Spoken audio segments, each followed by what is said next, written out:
قل من یرزقکم من السماء والارض، ان سے پوچھئے کون ہے جو تمہیں رزق پہنچاتا ہے آسمانوں سے بھی اور زمین سے بھی، ام من یملک السمع والابصار، یا کون ہے وہ کہ جس کے قبضہ قدرت میں ہے تمہارے کان بھی اور تمہاری آنکھیں بھی، ومن یخرج الحی من المیت، اور کون ہے جو نکالتا ہے زندہ کو مردہ سے، ویخرج المیت من الحی، اور نکالتا ہے مردہ کو زندہ سے، ومن یدبر الامر، اور کون ہے تدبیر امر کرنے والا، سیقولون اللہ، وہ کہیں گے اللہ۔ یہ ساری چیزیں وہ مانتے تھے مشرکین عرب، اللہ کے کام ہے یہ۔ افلا تتقون، تو پھر ڈرتے نہیں ہو، پھر تم نے یہ کیا چیزیں جو ہے گھڑ لی ہیں، کہاں سے یہ عقیدے لے آئے ہو، کہاں سے یہ دیویاں اور دیوتا تم نے تراش لیے ہیں۔ فذالکم اللہ ربکم الحق، تو وہی تو ہے اللہ تمہارا رب برحق مولا، فماذا بعد الحق الا الضلال، تو حق کے بعد پھر کیا رہ جاتا ہے سوائے گمراہی کے۔ اس حق کو مضبوطی سے تھامو اور کسی اور گمراہی کے اندر مبتلا نہ ہو۔ فانا تصرفون، تو کہاں سے تم لوٹائے جا رہے ہو، پھیرے جا رہے ہو، یعنی حق پہ آ گئے، پہنچ گئے، کہہ دیا اللہ، لیکن پھر جو ہے کوئی ایک جو ہے چور دروازہ لیا اور کسی عقیدے کی جو پگ ڈنڈی گھڑ لی۔ کذالک حقت کلمۃ ربک علی الذین فسقوا انہم لا یؤمنون، اسی طریقے سے راست آئی ہے، راست آیا ہے کلمہ تیرے رب کا ان لوگوں پر کہ جنہوں نے نافرمانی کی روش اختیار کی، انہم لا یؤمنون، کہ وہ ایمان نہیں لائیں گے، تیرے رب کی وہ بات ثابت ہو چکی ہے۔ قل هل من شرکائکم من یبدأ الخلق ثم یعیدہ، ان سے پوچھئے تمہارے شریکوں میں کوئی ایسا بھی ہے جو تخلیق کرتا ہو پہلی مرتبہ اور پھر دوبارہ بھی کرے۔ قل اللہ یبدأ الخلق ثم یعیدہ، کہ یہ صرف اللہ ہے جو پہلی مرتبہ بھی پیدا کرتا ہے وہی اعادہ بھی کرے گا۔ فانا توفکون، تم کہاں سے پلٹائے جا رہے ہو۔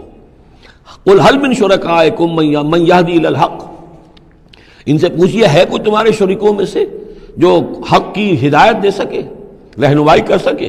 قل اللہ یہدی الی الحق، کہیے کہ اللہ ہے جو حق کی ہدایت دیتا ہے۔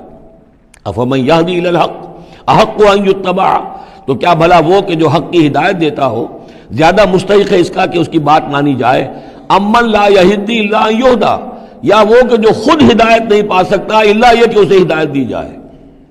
تمام مخلوقات جو ہیں وہ بھی ہدایت کے لیے اللہ تعالیٰ ہی کے سامنے دست سوال دراز کرتی ہیں۔ کیا نبی اکرم صلی اللہ علیہ وسلم نہیں یہ دعا مانگتے تھے اہدنا الصراط المستقیم؟ تو ہدایت دینے والا تو اللہ ہے، تو بھلا وہ کہ جو ہدایت دیتا ہے اس کی بات ماننی چاہیے یا اس کی جو خود ہدایت کے محتاج ہیں، جو خود ہدایت چاہتے ہیں، جن کو اللہ ہدایت دیتا ہے۔ افمن یہدی الی الحق احق ان یتبع امن لا یہدی الا ان یہدی، جو خود ہدایت نہیں پا سکتا مگر یہ کہ اسے ہدایت دی جائے۔ فما لکم کیف تحکمون، تو تمہیں کیا ہو گیا، کیسے فیصلے کرتے ہو۔ وما یتبع اکثرهم الا ظنا، اور یہ نہیں پیروی کر رہی ان کی اکثریت مگر ظن کی، ظن ہے، اٹکل پچو ہے، گمان ہے۔ ان الظن لا یغنی من الحق شیئا، اور یہ گمان اور اٹکل پچو جو ہے وہ انسان کو حق سے کسی بھی درجے میں مستغنی نہیں کر سکتا۔ ان اللہ علیم بما یفعلون، جو کچھ یہ کر رہے ہیں اللہ اس کو جانتا ہے۔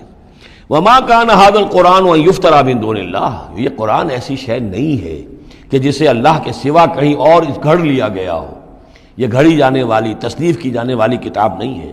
ولیکن تصدیق الذی بین یدیہ، بلکہ یہ تو تصدیق کرتے ہوئے آیا ہے اس کی جو اس کے سامنے ہے، وہ تفصیل الکتاب، اور اس میں تمام شریعت کی جو ہے تفصیل ہے۔ لا ریب فیہ من رب العالمین، اور اس میں کوئی شبہ نہیں ہے کہ یہ اللہ تعالیٰ کی طرف سے ہے جو تمام جہانوں کا رب ہے۔ ام یقولون افترا، کیا ان کا کہنا یہ ہے کہ حضور نے یہ خود گھڑ لیا ہے، محمد نے یہ خود جو ہے موضوع کر لیا ہے کلام، یہ قرآن ان کی تصنیف ہے۔ قل فاتوا بسورۃ مثلہ، تو کہیے ان سے کہ لے آؤ تم بھی ایک صورت اس جیسی، وادعوا من استطعتم من دون اللہ، اور اللہ کے سوا جس کو چاہو پکار لو، ان کنتم صادقین، اگر تم سچے ہو۔ یہ چیلنج سورہ بقرہ میں بھی آیا تھا اور یہاں بھی آیا ہے، بلکہ کہنا یہ چاہیے یہاں بھی آیا ہے اور پھر سورہ بقرہ میں بھی آئے گا۔ یہ تو یوں سمجھیے کہ مکی صورتوں میں آخری مرتبہ یہ چیلنج سورہ یونس میں ہے، اس سے ذرا اور جو ہے ہلکا چیلنج وہ اس سے آگے سورہ ہود میں آ جائے گا کہ 10 صورتیں بنا کے لے آؤ۔ یہ گویا کہ برسبیل تنزل آخری درجے میں ایک صورت ہی بنا کر لے آؤ۔ بل کذبوا بما لم یحیطوا بعلمہ ولما جاءتہم تاویلہ، نہیں بلکہ انہوں نے تکذیب کی ہے اس چیز کی جس کے علم کا یہ احاطہ نہیں کر سکے، وَلَمَّا يَأْتِهِمْ تَأْوِيلُهُ، اصل میں اس کی تشریح یہ ہے کہ قرآن مجید میں جو بار بار آ رہا تھا کہ عذاب آئے گا، عذاب آئے گا، پکڑ آئے گی، ابھی چونکہ اس کا کوئی مصداق خارجی ان کے سامنے نہیں آیا تھا، لہذا وہ بات جو ہے جب تک کہ مصداق خارجی سامنے نہیں آ رہا تھا جھٹلائے جا رہے تھے۔ کذبوا بما لم یحیطوا بعلمہ، ابھی جو بھی کچھ ان کو بتایا گیا ہے اس کے علم کا یہ ادراک نہیں کر سکے، شعور حاصل نہیں کر سکے۔ باقی جو دھمکی دی گئی، جو خبر دی گئی، اس کا مصداق بھی ابھی نہیں آیا۔ کذالک کذب الذین من قبلہم، اسی طریقے سے جھٹلایا تھا ان لوگوں نے جو ان سے پہلے تھے۔ فانظر کیف کان عاقبۃ الظالمین، تو دیکھیے کیسا انجام ہوگا، کیسا انجام رہا ہے، کیسا ہوا انجام، کیف کان عاقبۃ الظالمین، ظالموں کا۔ ومنہم من یؤمن بہ ومنہم من لا یؤمن بہ، ان میں وہ بھی ہیں جو اس پر ایمان لے آئیں گے آج نہیں تو کل، اور وہ بھی ہے جو ایمان نہیں لائیں گے۔ وَرَبُّكَ أَعْلَمُ بِالْمُفْسِدِينَ، اور آپ کا رب ان مفسدوں سے خوب واقف ہے۔ وَإِن كَذَّبُوكَ، پھر اگر یہ آپ کو جھٹلا دیں، فَقُلْ، تو کہہ دیجئے، لِي عَمَلِي، میرے لیے ہے میرا عمل، وَلَكُمْ عَمَلُكُمْ، اور تمہارے لیے ہے تمہارا عمل۔ أَنْتُمْ بَرِيئُونَ مِمَّا أَعْمَلُ، تم بری ہو، تمہاری کوئی ذمہ داری نہیں ہے میرے عمل کے بارے میں۔ وَأَنَا بَرِيءٌ مِّمَّا تَعْمَلُونَ، اور میں بری ہوں اور ہرگز ذمہ دار نہیں ہوں تمہارے اعمال کا۔ وَمِنْهُمْ مَن يَسْتَمِعُونَ إِلَيْكَ، اور ان میں سے وہ بھی ہیں نبی بڑی توجہ سے آ کر آپ کی طرف سنتے ہیں، آپ کے کان لگا کر۔ أَفَأَنْتَ تُسْمِعُ الصُّمَّ وَلَوْ كَانُوا لَا يَعْقِلُونَ، تو کیا آپ بہروں کو سنا سکتے ہیں چاہے وہ عقل سے کام نہ لیتے ہوں؟ یعنی یہ صرف ان کا جو ہے یہ ایک ایسا اظہار کر رہے ہیں، یہ صرف لوگوں پر اثر ڈالنے کے لیے کہ اپنے عوام کو یہ باور کرا سکیں کہ ہم تو بڑے مخلص لوگ ہیں، جا کر سمجھتے ہیں، کوشش کرتے ہیں، محمد کی صحبت میں بیٹھتے ہیں، بات ہی ایسی کوئی نہیں ہے کہ جس کو مانا جائے، لہذا اس کے اوپر اثر انداز ہونے کے لیے۔ تو چونکہ پہلے سے نیت نہیں ہے، ماننا نہیں ہے، تو گویا کہ اندھے ہیں، بہرے ہیں۔ أَفَأَنْتَ تُسْمِعُ الصُّمَّ، یہ تو بہرے ہیں۔ وَمِنْهُمْ مَن يَنظُرُ إِلَيْكَ، ایسے بھی ہیں جو آتے ہیں آپ کو دیکھتے ہیں۔ أَفَأَنْتَ تَهْدِي الْعُمْيَ، تو کیا آپ اندھوں کو ہدایت دیں گے، وَلَوْ كَانُوا لَا يُبْصِرُونَ، خواہ وہ دیکھتے نہ ہوں۔ یعنی یہ بھی چونکہ نیت نہیں ہے، دل اندھے ہو چکے ہیں، لہذا ان کا آپ کے پاس آنا، آپ کو دیکھنا، آپ سے کلام اللہ سننا، یہ سب ان کے حق میں کہیں مفید نہیں ہے۔ ان اللہ لا یظلم الناس شیئا، یقیناً اللہ تعالیٰ انسانوں پر کچھ بھی ظلم نہیں کرتا، ولکن الناس انفسهم یظلمون، بلکہ لوگ خود اپنے جانوں پر ظلم ڈھاتے ہیں۔ وَيَوْمَ يَحْشُرُهُمْ كَأَن لَّمْ يَلْبَثُوا إِلَّا سَاعَةً مِّنَ النَّهَارِ، اور جس دن اللہ انہیں جمع کرے گا، قیامت کے دن جب وہ حاضر ہوں گے، جمع ہوں گے حشر کے میدان میں، كَأَن لَّمْ يَلْبَثُوا، انہیں ایسے محسوس ہوگا کہ نہیں رہے تھے وہ، إِلَّا سَاعَةً مِّنَ النَّهَارِ، مگر دن کی ایک گھڑی۔ دنیا میں اور عالم برزخ میں جو کل وقت گزرا ہے وہ شاید بس ایک دن یا ایک دن کا کچھ حصہ۔ یتعارفون بینہم، ایک دوسرے کو پہچان رہے ہوں گے۔ قد خسر الذین کذبوا بلقاء اللہ، اور یہ لوگ بڑے خسارے اور تباہی اور بربادی کا شکار ہوئے وہ لوگ جنہوں نے جھٹلا دیا اللہ سے ملاقات کو، وما کانوا مہتدین، اور نہ ہوئے وہ ہدایت پانے والے۔ اب یہ وہ بات آ گئی ہے ان کی جو دھمکیاں انہیں دی جا رہی تھیں اور جس کی تعویل، لما یاتہم تعویلہ وَإِمَّا نُرِيَنَّكَ بَعْضَ الَّذِي نَعِدُهُمْ، اے نبی جو دھمکیاں ہم انہیں دے رہے ہیں، ہو سکتا ہے کہ آپ کی زندگی ہی میں وہ عذاب آ جائے، آپ کے سامنے ہی وہ ساری چیزیں ہو جائیں، آپ کو بھی ہم دکھا دیں۔ وَإِمَّا نُرِيَنَّكَ بَعْضَ الَّذِي نَعِدُهُمْ، اور یہ بھی ہو سکتا ہے کہ ہم آپ کو بھی دکھا دیں وہ چیزیں بعض کہ جن کا ہم ان سے وعدہ کر رہے ہیں، جس کی ان کو دھمکی دی جا رہی ہے، اور نَتَوَفَّيَنَّكَ، اور یہ بھی ہو سکتا ہے کہ ہم آپ کو وفات دے دیں۔ فَإِلَيْنَا مَرْجِعُهُمْ، پھر انہیں ہماری ہی طرف لوٹ کر آنا ہے۔ ثُمَّ اللَّهُ شَهِيدٌ عَلَىٰ مَا يَفْعَلُونَ، پھر اللہ تعالیٰ گواہ ہے اس پر کہ جو یہ کر رہے ہیں، یعنی آخری محاسبہ تو قیامت کے دن ہونا ہی ہے، وہاں ان کو پوری سزا مل جانی ہی ہے، لیکن یہ کہ یہ دنیا میں بھی ہو سکتا ہے کہ اگر وہ پورا عذاب نہ آئے، جیسے کہ آپ کو معلوم ہے کہ بعد میں جو صورت بنی، اللہ تعالیٰ نے قوم نوح کی طرح کا عذاب تو نہیں بھیجا، اس لیے کہ ایسا بھی نہیں ہے کہ مکے والے بالکل ایمان نہ لائے ہوں۔ حضرت نوح علیہ السلام پر تو 950 برس کی دعوت کے بعد بھی کہتے یہ کہ بمشکل 80 کے قریب آدمی ایمان لائے۔ میری اپنی رائے تو یہ بھی نہیں، 80 بھی نہیں تھے، اللہ عالم، لیکن یہ کہ بہرحال 950 برس اور 80 آدمی۔ حضور صلی اللہ علیہ وسلم پر یہ ہے کہ مکے کے معتدبے لوگ جو ہیں وہ ایمان لائے، اس میں ان کے سرداروں میں سے بھی تھے۔ آخر حضرت ابوبکر کون تھے، حضرت طلحہ کون تھے، زبیر کون تھے، عبد الرحمن ابن عوف کون تھے، عمر کون تھے، حمزہ کون تھے، تو اس اعتبار سے معاملہ ذرا مختلف ہے۔ تو بعض الذین نعدہم، چونکہ یہاں معاملہ مختلف ہوا ہے لہذا ان کی سزا کی شکل یہ ہوئی کہ پہلی قسط تو ان کو غزوہ بدر میں دے دی گئی، 70 ان کے بڑے بڑے سردار وہاں کھینچ رہے، اور اس کے بعد ان کی آخری رسوائی جو ہے وہ جو ہم پڑھ آئے ہیں سن 9 ہجری میں آ کر کہ اذان من اللہ ورسولہ یوم الحج الاکبر، اب لوگوں کے اعلان عام کر دیا گیا کہ اب چند مہینے کی تمہیں مہلت دی جا رہی ہے، اس کے اندر اگر تم ایمان نہیں لائے تو تمہیں قتل کر دیا جائے گا، یہ سزا کی شکل تھی۔ ثم اللہ شہید علی ما یفعلون، پھر اللہ گواہ ہے اور نگران ہے اس پر کہ جو یہ کر رہے ہیں۔ وَلِكُلِّ أُمَّةٍ رسول، ہم نے ہر امت کے لیے ایک رسول بھیجا۔ فَإِذَا جَاءَ رَسُولُهُمْ، اور جب رسول ان کے پاس آ گئے، قُضِيَ بَيْنَهُمْ بِالْقِسْطِ، تو ان کے مابین عدل کے ساتھ، انصاف کے ساتھ فیصلہ کیا گیا، وَهُمْ لَا يُظْلَمُونَ، اور ان پر کوئی ظلم نہیں کیا گیا، یعنی حضرت نوح علیہ السلام، حضرت ہود، حضرت صالح، حضرت شعیب اور حضرت لوط، حضرت موسیٰ، ان سب کے معاملات کو ذہن میں رکھیے۔ وَيَقُولُونَ مَتَىٰ هَٰذَا الْوَعْدُ إِن كُنتُمْ صَادِقِينَ، اور وہ یہ کہتے ہیں کب یہ وعدہ پورا ہوگا، تم کہتے ہو عذاب آئے گا، کب آئے گا، اگر تم سچے ہو تو بتاؤ۔ قُل لَا أَمْلِكُ لِنَفْسِي ضَرًّا وَلَا نَفْعًا، اے نبی ان سے کہہ دیجئے میں تو خود اپنی جان کے لیے بھی کوئی اختیار نہیں رکھتا، نہ کسی ضرر کا، نہ کسی برے کا، نہ بھلے کا، نہ نفع کا، الا ما شاء اللہ، سوائے اس کے کہ جو اللہ چاہے۔ لِكُلِّ أُمَّةٍ أَجَلٌ، یہاں اوپر تھا وَلِكُلِّ أُمَّةٍ رسول، ہر امت کے لیے ایک رسول، وَلِكُلِّ أُمَّةٍ أَجَلٌ، اور پھر اس کے لیے ایک وقت معین ہے، اس وقت معین سے پہلے عذاب نہیں آئے گا، چاہے وہ مسلمان جو بھی ساتھی ایمان لائے ہو رسول کے ساتھ، وہ چاہے کتنا ہی چاہے کہ جلدی سے اب حساب پاک کر دیا جائے ان ناہنجاروں کا، لیکن نہیں، ان کے لیے وہ اجل جو معین جو ہے وہ پوری ہوگی۔ لِكُلِّ أُمَّةٍ أَجَلٌ فَإِذَا جَاءَ أَجَلُهُمْ، لیکن جب وہ اجل آ جائے گی، وقت آ پہنچے گا، فَلَا يَسْتَأْخِرُونَ سَاعَةً وَلَا يَسْتَقْدِمُونَ، تو نہ تو اس کو وہ مؤخر کر سکیں گے ایک گھڑی بھی، اور نہ ہی اسے پہلے لا سکیں گے۔ قُلْ أَرَأَيْتُمْ إِنْ أَتَاكُمْ عَذَابُهُ بَيَاتًا، تو اے نبی ان سے کہیے ارأیتم، کیا تم نے غور کیا، ان اتاکم عذابہ، اگر آ جائے اللہ کا عذاب تمہارے اوپر آدھم کے بیاتن، رات کے وقت، او نہارن، یا دن کے وقت، ماذا یستعجل منہ المجرمون، تو وہ کیا شے ہے جس کی وجہ سے تم یہ جلدی مچا رہے ہو، یہ مجرم جلدی مچا رہے ہیں، تمہارے پاس روک کیا ہے، اس کا علاج کیا ہے، توڑ کیا کر لو گے، تحفظ کیا کرو گے، کس چیز کے بھروسے پر تم اس طریقے سے جرتیں دکھا رہے ہو، جسارتیں کر رہے ہو، لے آؤ عذاب، لے آؤ عذاب۔ ثم اذا ما وقع آمنتم، تو کیا اس وقت جب کہ وہ عذاب واقع ہو جائے گا پھر ایمان لاؤ گے؟ آمنتم بہی، ثم اذا ما وقع آمنتم بہی، تو کیا اس وقت جب کہ وہ عذاب واقع ہو چکے گا تب ایمان لاؤ گے؟ آلان، کیا اب؟ وقد کنتم بہی تستعجلون، اس سے پہلے تو تم اس عذاب کی جلدی مچا رہے تھے، اب ایمان لانے کا کوئی فائدہ نہیں۔ ثم قیل للذین ظلموا ذوقوا عذاب الخلد، پھر کہا جائے گا ان ظالموں سے، گناہ گاروں سے کہ اب ہمیشگی کا مزہ کے عذاب کا مزہ چکھو، هل تجزون الا بما کنتم تکسبون، تمہیں بدلہ نہیں دیا جا رہا ہے مگر تمہارے اپنے کرتوتوں ہی کے طفیل۔ وَيَسْتَنبِئُونَكَ حَقٌّ هُوَ، دیکھیے جیسے میں نے اس سے پہلے کئی مرتبہ بتایا ہے کہ قرآن مجید میں کفار سے یا مشرکین سے، مخالفین سے بھی بڑی سرچنگ کوسچنز کیے جاتے تھے، کیا واقعی تمہارا یہ خیال ہے؟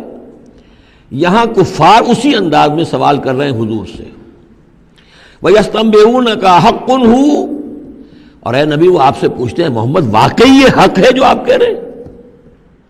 یعنی آپ کوئی تمسخر تو نہیں کر رہے، استہزاء تو نہیں کر رہے، واقعتاً جو آپ کہہ رہے ہیں واقعی آپ کو خود بھی یقین ہے پورا پورا؟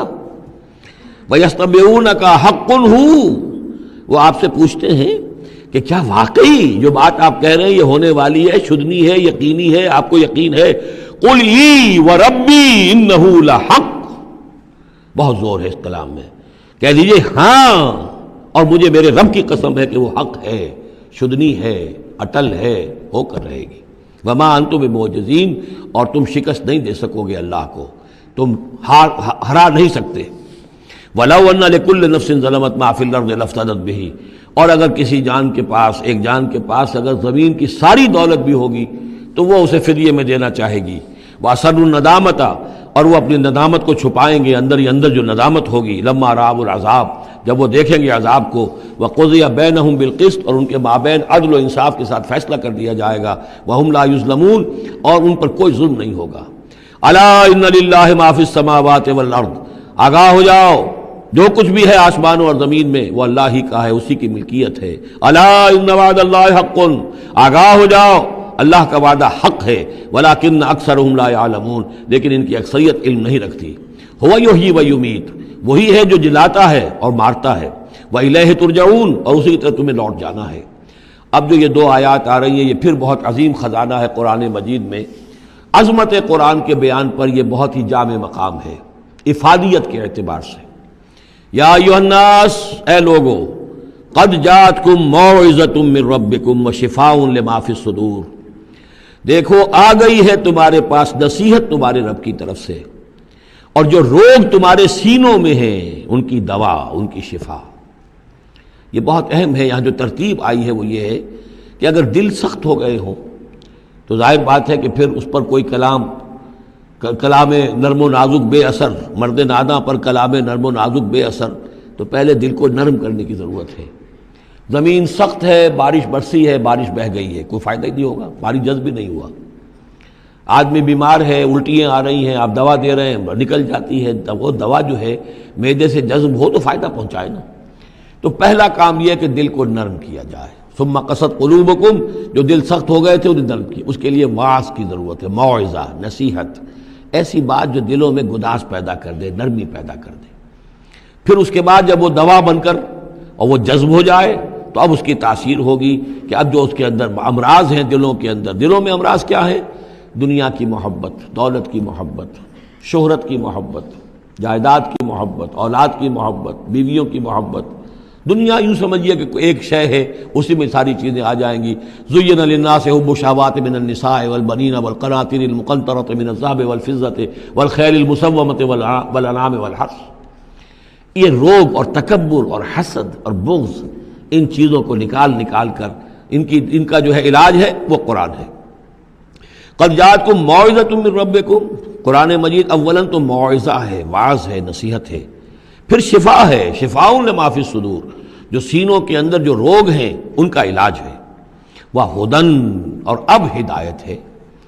بیماری اندر سے نکلے گی تو اب قرآن کی ہدایت پر آپ جو ہے عمل کریں گے، جو اس کی رہنمائی کو عملاً اختیار کریں گے، اور آخری نتیجہ ورحمۃ للمومنین، اہل ایمان کے حق میں پھر یہ اللہ تعالیٰ کی سب سے بڑی رحمت، الرحمن علم القرآن، رحمان کی رحمانیت کا مظہر اتم یہ قرآن ہے۔ قل بفضل اللہ وبرحمتہ، اے نبی ان سے کہیے یہ قرآن جو نازل ہوا اللہ کے فضل سے اور اس کی رحمت سے نازل ہوا ہے، یہ اس کے فضل اور رحمت کا مظہر ہے، یہ اس کا بہت بڑا احسان ہے، یہ اس کی سب سے بڑی دولت ہے جو اس نے نوع انسانی کو دی ہے۔ قل بفضل اللہ وبرحمتہ فبذلک فلیفرحوا، تو اس پر خوشیاں منائیں۔ جشن منانا ہے تو قرآن کا مناؤ، خوشیاں منانی ہے قرآن کی مناؤ کہ اللہ تعالیٰ نے اتنی بڑی شے تمہیں عطا کی ہے۔ فرح کا لفظ عام طور پر قرآن مجید میں اچھے سینس میں نہیں آتا۔ فرح کہتے ہیں کہ خوشی سے پھولے نہ سمانا، عام طور پر یہ مذمت کی جگہ آتا ہے، لیکن یہاں فرمایا قرآن کے اوپر اگر فرح کرنا ہی ہے فَبِذَلِكَ فَلْيَفْرَحُوا، خوشیاں منانی ہے تو اس پر مناؤ۔ هُوَ خَيْرٌ مِّمَّا يَجْمَعُونَ، وہ جو کچھ تم جمع کر رہے ہو ساز و سامان دنیاوی، اور تم کہاں سے لے کر آئے ہو، تم نے سجاوٹ کے لیے سامان جمع کیا ہے، ڈیکوریشن پیسز جمع کیے ہیں، کہاں سے اینٹیکس لے کر آئے ہو، پیسے خرچ کیے ہیں، یہ ساری چیز جمع کر رہے ہو، ان سے کہیں بہتر ہے یہ قرآن۔ قُلْ أَرَأَيْتُم مَّا أَنزَلَ اللَّهُ لَكُم مِّن رِّزْقٍ، ان سے کہیے کہ تم نے غور کیا کبھی کہ اللہ نے تمہارے رزق اتارا ہے، فَجَعَلْتُم مِّنْهُ حَرَامًا وَحَلَالًا، تو تم نے اس میں سے کسی کو از خود اپنی مرضی سے حرام قرار دے دیا، کسی کو حلال قرار دے دیا۔ قُلْ اللَّهُ أَذِنَ لَكُمْ، ان سے پوچھئے کیا اللہ نے تمہیں اس کا حکم دیا ہے؟ ام علی اللہ تفترون، یا تم یہ اللہ کے اوپر افترا بازی کر رہے ہو؟ یہ ساری باتیں جو ہم پڑھ چکے ہیں سورہ نام میں آ چکی ہیں، پھر سورہ مائدہ میں آخری بات آئی تھی کہ یہ جو ان کے ہاں من گھڑت شریعت بنی ہوئی تھی۔ وما ظن الذین یفترون علی اللہ الکذب یوم القیامہ، اور کیا گمان ہے ان لوگوں کا کہ جو اللہ کی طرف غلط باتیں منسوب کر رہے ہیں کہ قیامت کے دن کیا حشر ہوگا ان کا۔ ان اللہ لذو فضل علی الناس، یقیناً اللہ تعالیٰ تو بندوں کے حق میں بڑے فضل والا ہے، ولیکن اکثرہم لا یشکرون، لیکن ان کی اکثریت جو ہے وہ شکر گزار نہیں ہے، وہ اللہ کی نعمتوں کا حق نہیں مانتی۔ تو اس حصے کے اندر خاص طور پر یہ دو آیتیں جو آئی ہیں قرآن مجید کے بارے میں، کوشش کیجئے کہ ان کو تو یاد کر لیں، اور اس میں جو ترتیب ہے وہ بڑی اہم ہے کہ پہلے دل میں نرمی ہو تاکہ پھر قرآن اس میں جذب ہو۔ چوں بجاں در رفت جا دیگر شود، اگر جیسے چکنے گھڑے کے اوپر پانی گرا اور بہ گیا، اندر جذب ہی نہیں ہوا تو فائدہ کیسے ہوگا؟ تو دل کی نرمی کا سامان بھی قرآن میں ہے، دوا بھی قرآن ہے، ہدایت بھی قرآن ہے، رحمت بھی قرآن ہے۔ اس اعتبار سے اللہ تعالیٰ کی سب سے بڑی نعمت نوع انسانی کے لیے قرآن ہے۔